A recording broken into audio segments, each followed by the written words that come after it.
irqiy qirg'inchilikdan Uyg'urlarning yakunlashga bo'ldigan tajriba saboqlari haqida o'ylaganlarim. Uyg'ur millati qirg'in qilinib, tarixning eng ig'ir va zulmatli kunlarini boshdan kechiryapmiz.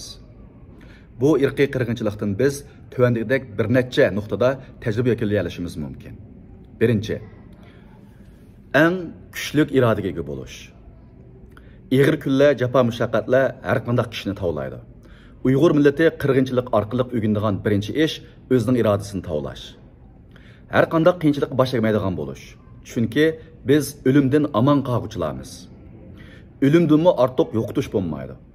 O'limdan aman qolgan kemimiz boshqa har qanday qiyinchiliklar o'limning oldida hech nima emas. Ikkinchi, milliy kimlikni qadrlash.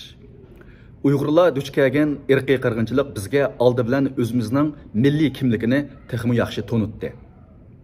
Biz strategik va moddiy afzallikka ega bo'lgan bir muhim zaminning egisi.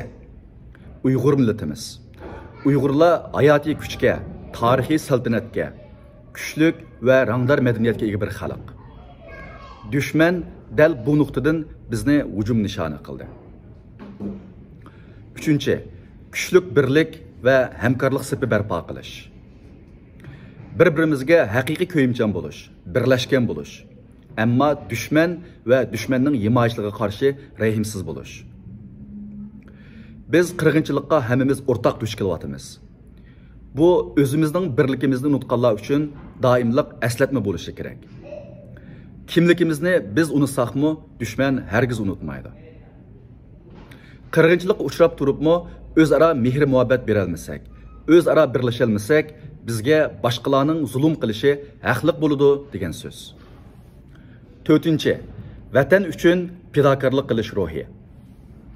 Bir millat eng yuksak milliy manfaati bo'lgan vatanni qo'g'dash uchun jon tikib badal to'lamasa, uning farzandlari asrlar bo'yicha badal to'laydi.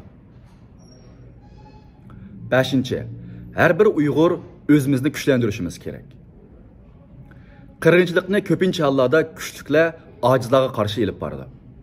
Agar kuchlik bo'lmasak, kelgusida mayli vatanda yoki chet elda bo'lsin, yuz berish ehtimolligi bo'lgan har qanday cho'ng qirg'inchilik yoki osilmasiya xiristlardan aman qola olmaymiz.